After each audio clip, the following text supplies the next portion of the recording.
Morning dear students. कल हमने अपने सामाजिक विज्ञान में खिलजी वंश के बारे में पढ़ा था कि खिलजी वंश की स्थापना किसने की थी और उसके अंदर जो महत्वपूर्ण शासक हुआ वो कौन था। तो खिलजी वंश की स्थापना जलालुद्दीन खिलजी ने की थी और इसमें जो महत्वपूर्ण शासक हुआ था वो था अलाउद्दीन खिलजी। आज हम खिलजी वंश से आगे एक नए वंश खिलजी वंश को समाप्त करके एक नए वंश की स्थापना की थी और वो वंश था कौन सा? तुगलक वंश। कौन सा था? तुगलक वंश। इसकी स्थापना किसने की थी, इसमें कौन कौन से महत्वपूर्ण बिंदु है, क्या क्या घटनाएं घटित हुई, उनके बारे में है वो हम विस्तार से पढ़ेंगे। तो जो खिलजी वंश था उस खिलजी वंश का जो अंतिम शासक था वो था खुसरो शाह खिलजी। कौन था? खुसरो शाह खिलजी। उसकी हत्या करके गाजी मलिक अथवा गियासुद्दीन तुगलक या गयासुद्दीन तुगलक ऐसा भी हमें देखने को मिलता है। तो खुसरो शाह की हत्या करके गाजी मलिक अथवा गियासुद्दीन तुगलक 1320 ईस्वी के अंदर दिल्ली का सुल्तान बना। यानी जो खिलजी वंश का अंतिम शासक था, खिलजी वंश का जो अंतिम शासक था जिसका नाम था खुसरो शाह, उसकी हत्या किसने की? गियासुद्दीन तुगलक ने, जिसका दूसरा नाम गाजी मलिक के नाम से भी उसको पुकारते हैं।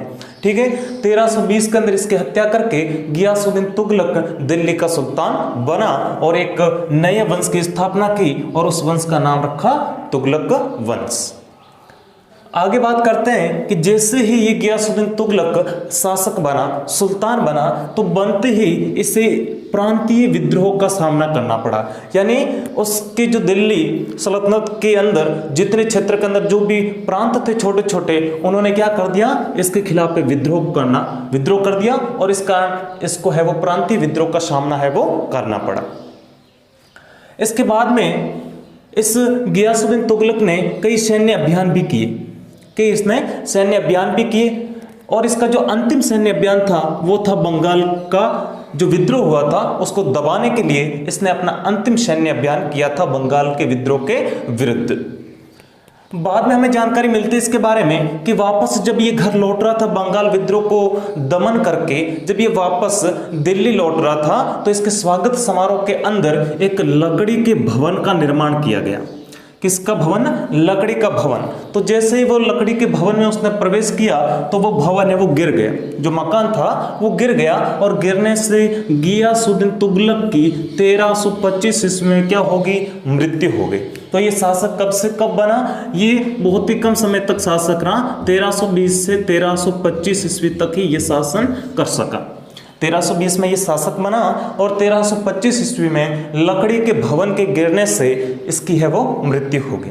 तो लकड़ी का भवन क्या इतना ही कमजोर था या फिर इसके बारे में क्या बात है? क्या इसका कोई षड्यंत्र था? तो ये तो सभी इतिहासकारों का अलग अलग मत है।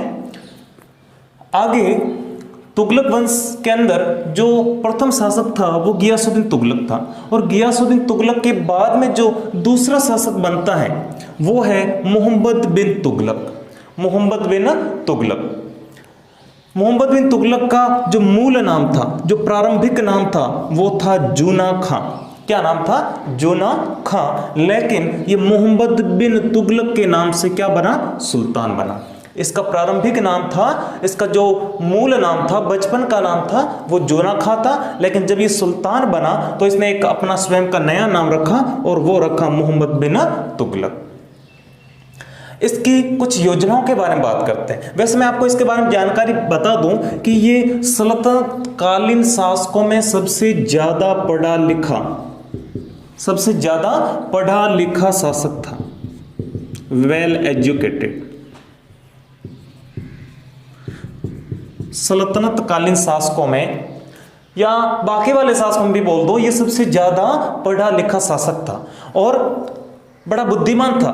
इसको इतिहासकारों ने क्या संज्ञा दी है कि ये बुद्धिमान के साथ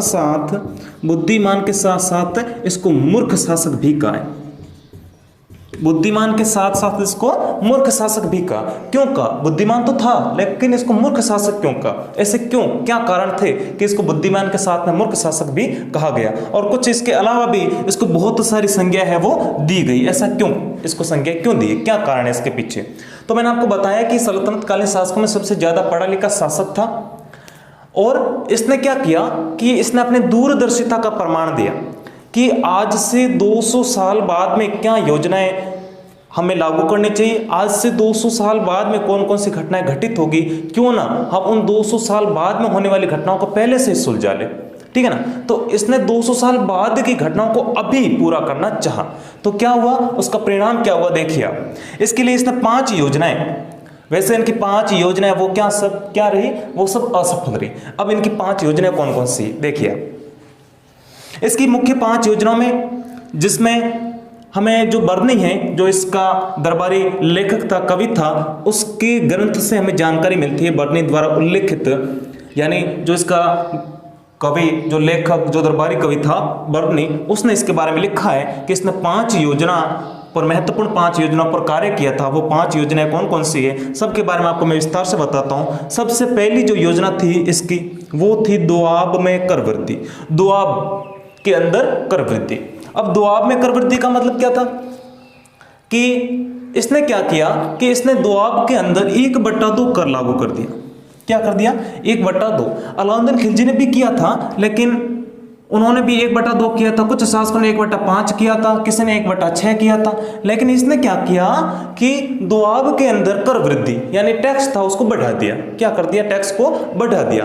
कि इसलिए बढ़ाया कि जब टैक्स है वो बढ़ाने से सिर्फ और सिर्फ दोआब के अंदर ही टैक्स बढ़ाया, बाकी जगह इसने टैक्स नहीं बढ़ाया। कि यदि दोआब के अंदर टैक्स बढ़ाएंगे तो वहां से हमें जो आर्थिक स्थिति वो हमारी ज़्यादा है वो ठीक हो जाएगी, और दोआब के अंदर क्या है कि नदियों का पानी है वो ज़्यादा मिलता है वहाँ पे, तो इसमें फसल भी ज़्यादा होगी और लाभ राज्य को और किसानों दोनों को होगा, ठीक है। और जो राज्य है उनको 1/2 कर मिलेगा, ठीक है ना, तो इससे राज्य को बहुत बड़ा फायदा होगा। लेकिन दुर्भाग्यवश जिस वर्ष इसने कर वृद्धि की, टैक्स को बढ़ाया, उसी वर्ष क्या हुआ, वहां पे अकाल पड़ गया और प्लेग महामारी आ गई। कितना दुर्भाग्य था इसका बड़ा कि जिस वर्ष इसने टैक्स बढ़ाया उसी वर्ष अकाल पड़ गया और प्लेग महामारी आ गई। तो इसने क्या किया, इसने जबरदस्ती लोगों से टैक्स वसूलना शुरू कर दिया, तो लोगों ने टैक्स दिया नहीं। तो ऐसी स्थिति के अंदर इसकी जो प्रथम योजना थी दोआब में कर वृद्धि की, वो क्या हो गई, वो असफल हो गई। तो इसकी प्रथम योजना दोआब में कर वृद्धि, ये क्या रही, असफल रही। अब हम बात करते हैं दूसरी जो इसकी योजना थी, वो इसने क्या किया, दिल्ली से अपनी राजधानी को बदल दिया, दिल्ली से अपनी राजधानी को बदल दिया और नई राजधानी किसे बनाया, देवगिरी। देवगिरी के अंदर नई राजधानी बनाई और उसका नाम रखा दौलताबाद। क्या रखा, दौलताबाद।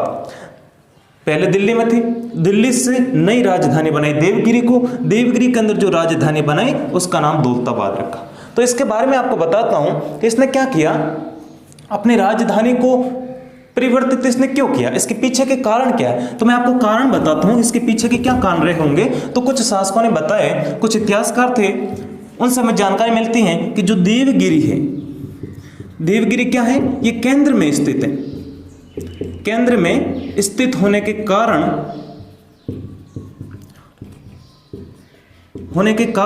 है वो शासन है वो सुचारू रूप से किया जा सकता है। यानी जो देवगिरी है वो केंद्र में स्थित है, और केंद्र में स्थित होने से क्या होगा कि इसके आसपास जो शासन है वो सही ढंग से किया जा सकता है। बीच में स्थित होने से सभी जो शासन के जो केंद्र बिंदु उन पर है वो हम नजर है वो रख सकते हैं। तो कुछ तो इतिहासकार ऐसा कहते हैं इसकी राजधानी को बदलने को लेकर, और कुछ इतिहासकार क्या कहते हैं कि इसने राजधानी को इसलिए बदला कि दिल्ली के अंदर जो अमीर वर्ग के जो लोग थे वो क्या करते, इसको सुबह सुबह पत्र भेजते और पत्र के अंदर इसको भद्दी भद्दी गालियां देते थे। किसको, इस मोहम्मद बिन तुगलक को। तो इससे वो परेशान हो गया और इसने है वो अपनी राजधानी देवगिरी जो दिल्ली थी उसको छोड़ करके देवगिरी नई राजधानी दौलताबाद को बना दिया।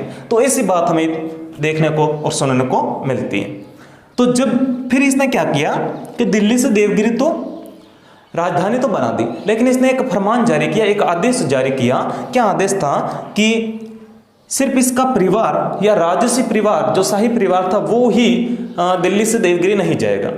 इसने कहा कि जितने भी दिल्ली के अंदर रह रहे प्रत्येक व्यक्ति सबको दिल्ली से देवगिरी जाना पड़ेगा।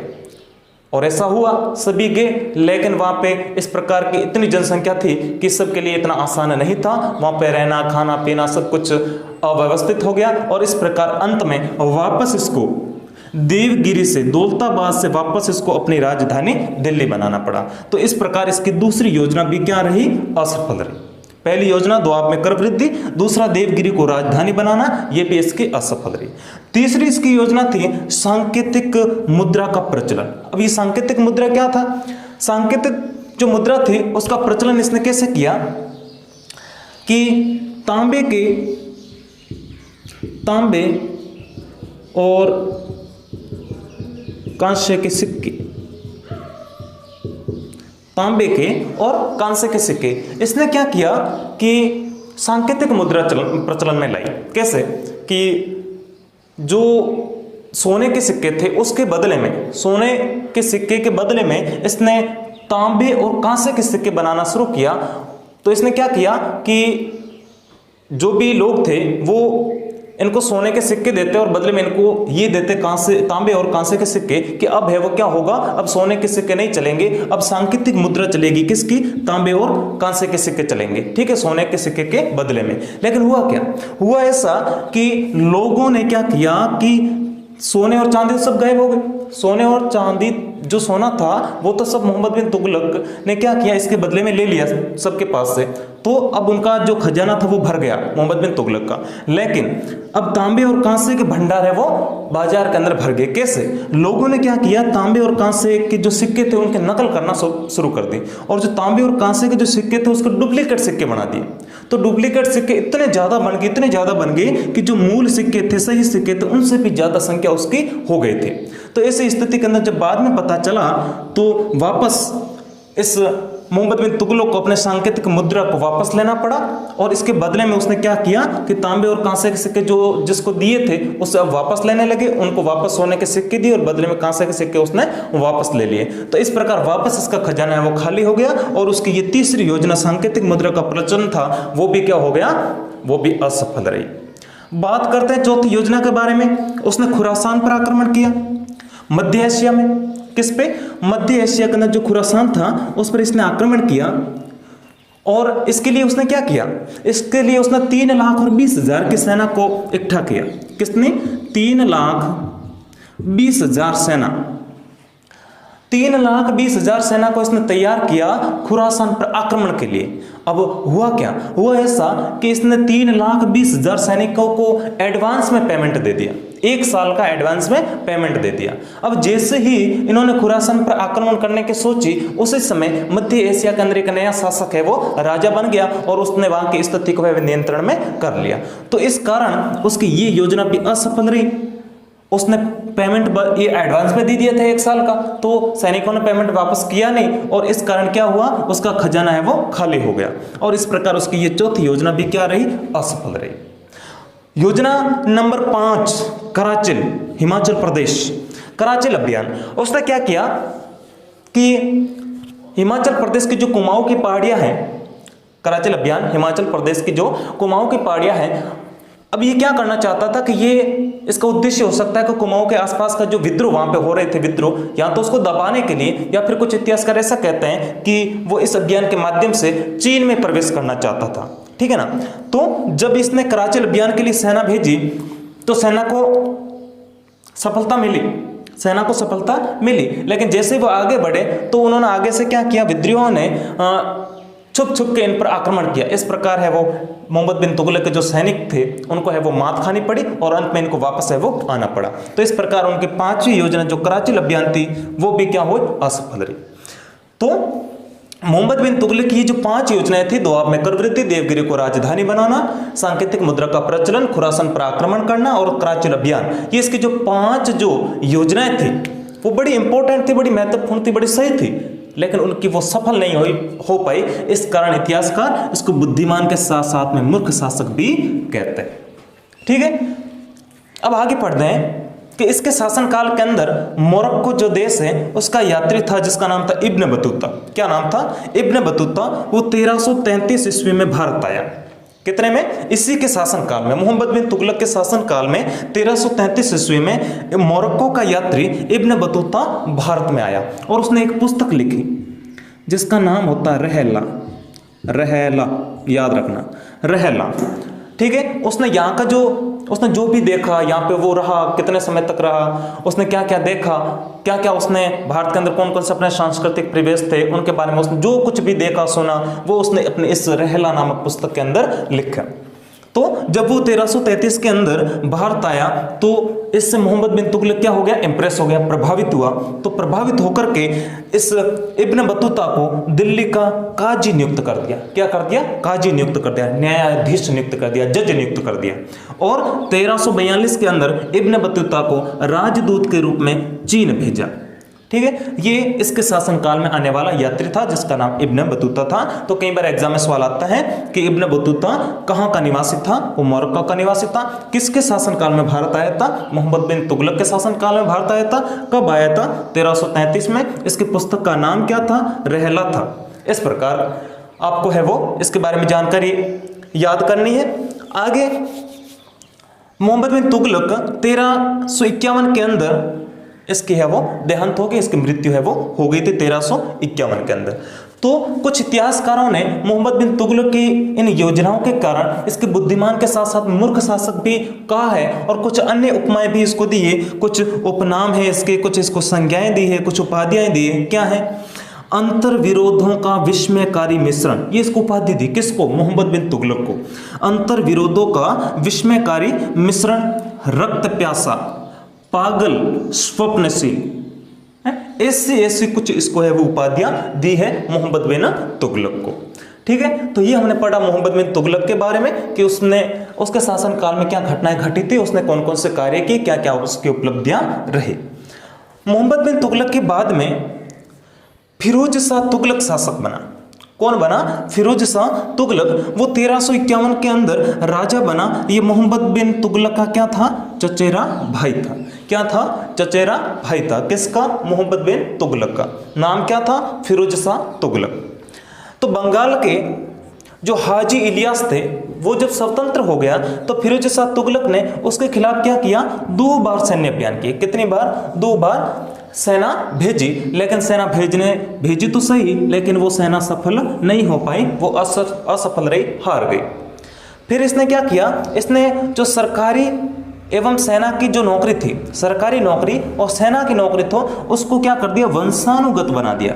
ठीक है ना, वंश परंपरा के अनुसार उसमें सेना के अंदर नौकरी करेंगे या सरकारी नौकरी प्राप्त करेंगे, ऐसे इसने कर दिया। और दूसरा उसमें क्या किया इसने? इसमें जो योग्यता की जो जांच प्रणाली थी उसको समाप्त कर दी। देखो, सैनिक बनना होता है, टीचर बनना होता है, जैसे आज है टीचर बनना, डॉक्टर बनना, तो उसके लिए एग्जाम होता है पहले।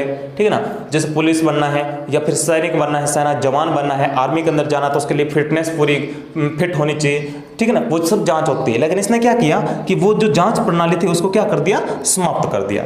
और इसने फिरोज शाह तुगलक ने आगे क्या किया, इसके बारे में पढ़ते हैं।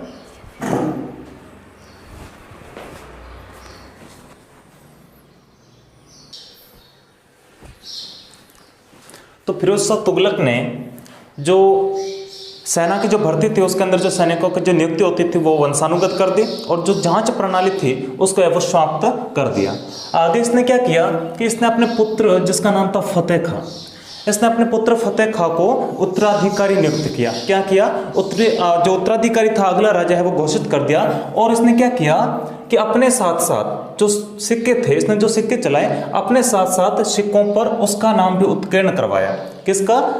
अपने पुत्र फतेह खां का। ठीक है, और सिक्कों पर किसका नाम होता था? फिरोज शाह तुगलक और फतेह खां दोनों का नाम होता था, क्योंकि इससे इसने पहले से ही अपना उत्तराधिकारी है वो घोषित कर दिया था। दूसरा इसने क्या किया कि फिरोज शाह तुगलक की भवन निर्माण कला के अंदर क्या थी? बड़ी रुचि थी। भवन निर्माण कला के अंदर इसकी बड़ी है वो रुचि थी और इसलिए इसने क्या किया? इसने कुछ नगर बसाए जिसके अंदर हिसार, फिरोजा, ये नगरों के नाम है। हिसार, फिरोजा, दूसरा है फिरोजाबाद और तीसरा है जौनपुर। ये इसने कुछ नगरों की स्थापना की थी क्योंकि इसमें भवनों के अंदर बड़ी रुचि थी और इसने एक नए नए नगरों की स्थापना की जिसके अंदर हिसार, फिरोजा, फिरोजाबाद और जौनपुर, ये नए नगरों की इसने स्थापना है वो की थी। आगे इसने क्या किया कि इसने टोपरा व मेरठ से अशोक स्तंभ थे उसको दिल्ली लाए। जो अशोककालीन जो अशोक स्तंभ थे उनको टोपरा और मेरठ से कहाँ लाया? दिल्ली लाया। लेकिन दुर्भाग्यवश जो विद्वान थे उससे पढ़ नहीं पाए, क्योंकि वो कुछ अलग भाषा के अंदर लिखे हुए थे, इसलिए उनको पढ़ नहीं पाए। और इस फिरोज शाह तुगलक ने क्या किया कि इसने नहरों के खुदाई व निर्माण कार्य किया। देखो सिंचाई प्रणाली, इन्होंने सबसे महत्वपूर्ण कार्य किया है। मोहम्मद बिन तुगलक के शासनकाल में नहरों की जो खुदाई है वो प्रारंभ हो गई थी, नहरों का निर्माण शुरू हो गया था और महत्वपूर्ण नहरों से संबंधित कार्य किया था फिरोज शाह तुगलक ने। इसने नहरों की खुदाई करवाई, उसका निर्माण करवाया। इसने हांसी तथा सिरसा के अंदर जो पानी की कमी थी, जो पानी की क्या थी? कमी थी, उस पानी की कमी को दूर करने के लिए इसने नहरों की खुदाई करवाई, उनका निर्माण करवाया। आगे हम बात करते हैं कि इसने उपज में वृद्धि करने और अकाल से निपटने के लिए कुछ महत्वपूर्ण ठोस नीतियां हैं वो लागू कर दी थी। अकाल से निपटने के लिए और उपज में वृद्धि करने के लिए, अधिक से अधिक फसल का उत्पादन किस प्रकार से हो, इसके लिए इसने कुछ महत्वपूर्ण ठोस नीतियों को है वो लागू किया था। आगे हमें इसके बारे में जानकारी मिलती है कि ये कट्टर इस्लामिक शासक था। कट्टर इस्लामिक शासक था जिसने ब्राह्मणों पर जजिया कर लगाया। कौन सा कर? जजिया कर। ये जजिया कर क्या था? मैं आपको बताऊं कि जजिया कर एक धार्मिक कर था। यानी जब भी किसी हिंदू व्यक्ति को अपने मंदिर में जाना पड़ता था भगवान के दर्शन करने के लिए, तो इसके लिए उनको पहले इनके जो सैनिक होते थे, इनको जो अधिकारी होते थे, उनको टैक्स देना पड़ता था कि मैं दर्शन करने के लिए जा रहा हूँ, ये ले 5 रुपए। तो ये टैक्स उनको देना पड़ता था। बिना टैक्स के वे मंदिर में इनको प्रवेश करने नहीं देते थे। वो होता था जजिया कर। तो ये सबसे पहले जजिया कर था वो फिरोज शाह तुगलक ने है वो ब्राह्मणों पर लगाया था। और बाद में हमें जानकारी मिलती है कि औरंगजेब ने भी ब्राह्मणों पर है वो जजिया कर लगाया था। जजिया कर के बाद में शिया समर्थक व्यक्तियों को मृत्यु दंड का प्रावधान दे दिया इसने। शिया समर्थक, देखो जैसे कि आप जानते हैं कि मुस्लिम संप्रदाय के अंदर 2 अलग अलग शाखाएं हैं, ठीक है ना। तो उसके अंदर जो शिया समर्थक थे, जो शिया मुस्लिम विचारधारा के जो शिया समर्थक थे, फिरोज शाह तुगलक ने क्या किया? उनको है वो मृत्यु दंड देना है वो शुरू कर दिया। आगे गैर इस्लामी सजा समाप्त कर दी। देखो एक होता है इस्लाम के अनुसार सजा देना, ठीक है, एक होता है इस्लाम धर्म के अनुसार, इस्लाम धर्म के अनुसार, और दूसरा होता है गैर इस्लाम यानी हिंदू धर्म के अनुसार। बोल दो आप, गैर इस्लाम का मतलब जो इस्लाम के अनुसार नहीं, दूसरे धर्म के अनुसार, हिंदू धर्म के अनुसार मान लो। तो इसने क्या किया? इसने कहा कि सिर्फ और सिर्फ जो भी व्यक्ति को सजा दी जाएगी वो किसके अनुसार दी जाएगी? इस्लाम धर्म के अनुसार, इस्लाम कानून के अनुसार सजा उसको दी जाएगी। हिंदू धर्म या अन्य धर्मों के अनुसार उसको सजा नहीं दी जाएगी। तो इसने गैर इस्लामी सजा थी उन सबको क्या कर दिया? समाप्त कर दिया।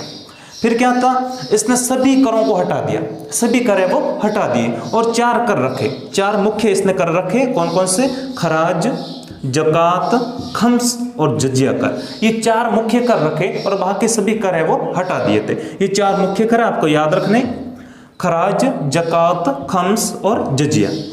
आगे इसने क्या किया कि इसके शासनकाल के अंदर दासों की संख्या में वृद्धि हुई। इसने अधिक से अधिक दासों, जितने भी युद्ध किए, तो उस युद्धों के अंदर क्या होता था कि जो पुरुष है वो युद्ध बंदी के रूप में आते थे यहाँ पे, उनको बंदी बना करके दास बना लिया जाता था और अपने राज्य में काम करवाया जाता था। तो इसके शासनकाल में दासों की संख्या इतनी बढ़ गई कि इसको दासों के लिए अलग से एक विभाग बनाना पड़ा, एक डिपार्टमेंट बनाना पड़ा। और उस डिपार्टमेंट का क्या नाम रखा? दीवान ए बंदगान। और हमें जानकारी मिलती है कि उसके इस दीवान ए बंदगान के अंदर 1,80,000 क्या थे? दास थे। 1,80,000 दास थे, ठीक है ना। तो इसने अलग से क्या बनाया? विभाग बनाया। क्या नाम रखा? दीवान ए बंदगान। ये किसका विभाग था? ये दासों का विभाग था। कितनी संख्या थी उसमें? लगभग 1,80,000 के आसपास क्या था उसमें? दास थे। बाद में जानकारी मिलती है कि दिल्ली के अंदर इसने क्या किया? खरबूजों और अंगूरों की खेती और उसके बगीचे लगवाए। इसने फल फ्रूट का भी काम किया है कि दिल्ली के अंदर खरबूजों और अंगूरों की खेती में भी इसमें खेती करवाई, खरबूजों की और अंगूरों के क्या लगवाए? बगीचे लगवाए, बाग लगवाए। आगे जानकारी मिलती है कि 1388 के अंदर इसकी मृत्यु हो गई। और जैसे इसकी मृत्यु हुई तो उसके बाद में जो अगला शासक बना वो था नासिरुद्दीन महमूद, जो कि इस तुगलक वंश का क्या था? अंतिम शासक था। तुगलक वंश का क्या था? अंतिम शासक। तो कई बार ऐसे सवाल ज्यादा पूछते हैं कि इसका संस्थापक कौन था या अंतिम शासक कौन था, ऐसे सवाल 1 नंबर के ज्यादा आते हैं। तो आपको ध्यान रखना है कि तुगलक वंश का जो अंतिम शासक था वो था नासिरुद्दीन महमूद था। और ये भी हमें जानकारी मिलती है कि इसी नासिरुद्दीन महमूद के शासनकाल के अंदर तैमूर लंग ने 1398 में भारत पर आक्रमण किया और भारत में लूटपाट की। तो तैमूर लंग एक आक्रमणकारी था, ठीक है, और इसने 1398 के अंदर नासिरुद्दीन महमूद के शासनकाल में भारत पर आक्रमण किया था। और इसके बारे में कहा जाता है कि ये आंधी की तरह भारत में आया था और तूफान की तरह सब कुछ लूट करके है वो चला गया था। कुछ समय ही रुका था ये भारत में, और भारत के अंदर इतनी लूटपाट करके धन संपदा थी उसको साथ में लेकर के चला गया था। तो आंधी की तरह आया और तूफान की तरह चला गया था। तो ये हमने पढ़ा है फिरोज शाह तुगलक और इससे पूरे तुगलक वंश के बारे में। तो अब आप समझ गए होंगे कि तुगलक वंश के अंदर कौन कौन से महत्वपूर्ण शासक हुए और उनकी क्या क्या उपलब्धियां रही, उनके शासन काल में क्या क्या घटनाएं घटित हुई, उसके बारे में हमने है वो पढ़ा।